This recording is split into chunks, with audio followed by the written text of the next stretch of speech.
Halo semua, kami dari kelompok 3 Gizi Kesehatan Masyarakat Pesisir. Pada video kali ini, kami akan menjelaskan mengenai studi kasus ketahanan pangan yang disebabkan oleh faktor ekonomi. Selamat menyaksikan. Yang pertama, pemaparan kasus atau masalah, yaitu ekonomi jadi penyebab kasus gizi buruk. Banyaknya kasus gizi buruk yang terjadi pada bayi di bawah 5 tahun menjadi pekerjaan rumah Dinas Kesehatan Kota Tasikmalaya. Apalagi faktor terbesar dari penyebab gizi buruk di kalangan balita itu adalah ekonomi rumah tangga yang jauh dari mencukupi. Dinas Kesehatan Kota Tasikmalaya mencatat ada 162 balita penderita gizi buruk pada bulan penimbangan balita di tahun 2014. Sebagian besar ibu-ibu yang balitanya kurang asupan gizi mengaku tidak sanggup untuk menyediakan makanan sehat.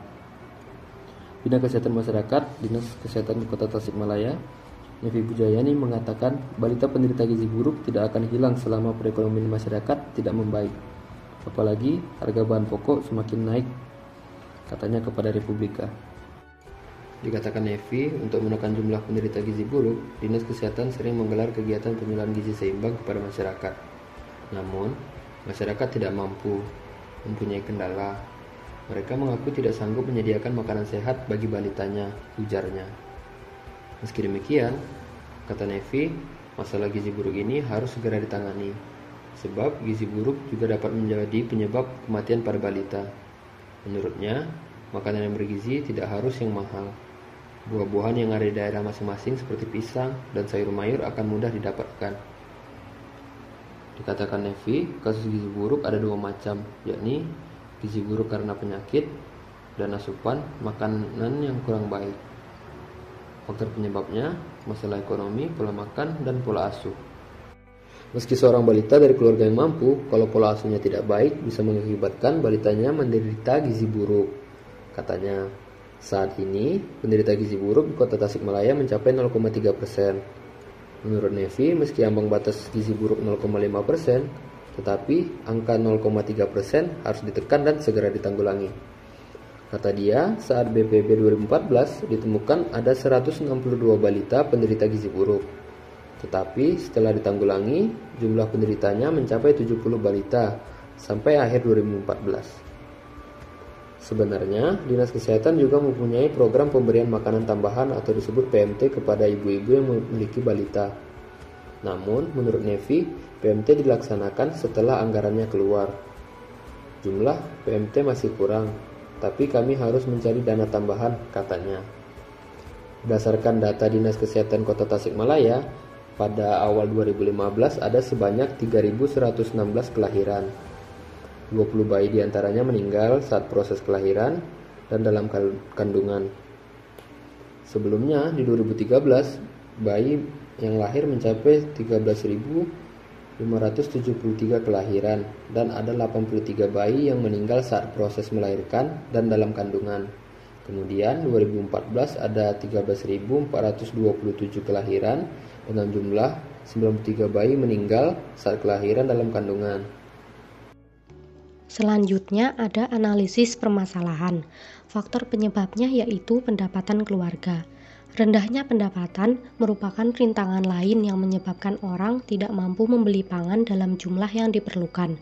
Keluarga dan masyarakat yang berpenghasilan rendah mempergunakan sebagian besar dari pendapatannya untuk membeli makanan serta bahan makanan, dan tentu jumlah uang yang dibelanjakan juga rendah. Dengan demikian, besarnya tingkat pendapatan menentukan daya beli rumah tangga. Kurangnya persediaan pangan keluarga mempunyai hubungan dengan pendapatan keluarga, ukuran keluarga, dan potensi desa. Yang selanjutnya analisis dampak. Yang pertama ada stunting.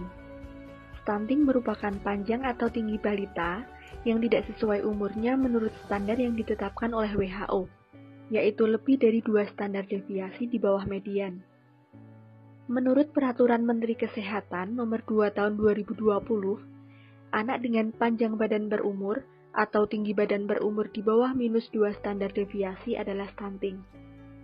Dan anak dengan panjang badan berumur atau tinggi badan berumur di bawah -3 standar deviasi disebut dengan sangat pendek. Status ekonomi keluarga yang rendah dianggap memiliki pengaruh yang dominan terhadap status gizi kurus dan pendek. Sebaliknya, keluarga yang memiliki status ekonomi baik dapat menyediakan semua kebutuhan primer maupun sekunder bagi anak. Selain itu, keluarga yang berstatus ekonomi baik juga memiliki akses pelayanan yang lebih baik dibandingkan keluarga dengan status ekonomi rendah. Anak pada keluarga dengan status ekonomi rendah cenderung mengkonsumsi makanan dalam segi kuantitas, kualitas, serta variasi yang kurang. Status ekonomi yang tinggi membuat seseorang memilih dan membeli makanan yang bergizi dan bervariasi. Kemudian yang kedua, ISPA. Menurut WHO, penyakit ISPA merupakan salah satu penyebab kematian pada anak di negara yang sedang berkembang. Infeksi saluran pernafasan akut atau ISPA diawali dengan panas disertai salah satu atau lebih gejala, seperti tenggorokan terasa sakit atau nyeri saat menelan, pilek, dan batuk kering atau berdahak. ISPA sendiri dapat dibagi menjadi 3 penyakit, yaitu influenza, amandel, dan radang tenggorokan akut. Lalu yang ketiga, diare. Diare lebih dominan menyerang balita karena daya tahan tubuhnya yang masih lemah, sehingga balita sangat rentan terhadap penyebaran bakteri penyebab diare. Diare adalah keadaan seseorang mengalami buang air besar lebih dari 3 kali dalam sehari dengan konsistensi cair atau lunak. Anak yang mengalami diare akan timbul gejala seperti sering buang air besar dengan konsistensi tinja, encer, atau cair, mengalami tanda dan gejala dehidrasi berupa ubun-ubun, turgor kulit menurun dan mata cekung, serta membran mukosa kering. Kemudian demam, muntah, anoreksia, lemah, pucat, perubahan tanda-tanda vital seperti nadi dan pernafasan yang cepat, lalu pengeluaran urin menurun atau bahkan tidak ada. Keterlambatan dalam pertolongan dapat mengakibatkan kematian.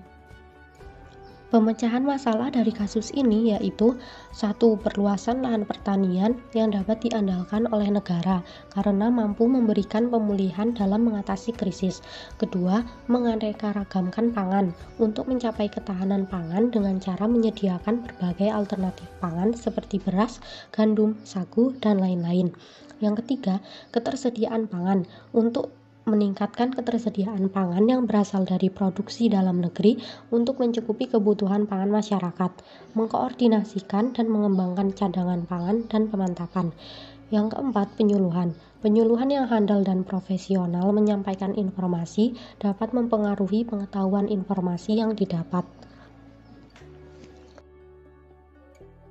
Kesimpulannya, kasus ketahanan pangan karena faktor ekonomi masih sering ditemukan. Salah satu contohnya adalah kasus gizi buruk pada balita yang disebabkan oleh rendahnya pendapatan keluarga.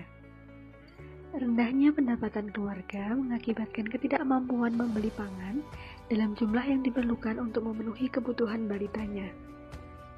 Kurangnya persediaan pangan dapat berdampak serius bagi kesehatan balita, seperti terjadinya stunting, ISPA, dan diare.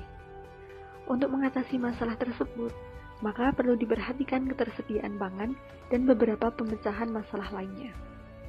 Sekian pemaparan studi kasus ketahanan pangan yang disebabkan oleh faktor ekonomi oleh kelompok 3. Kurang lebihnya, mohon maaf.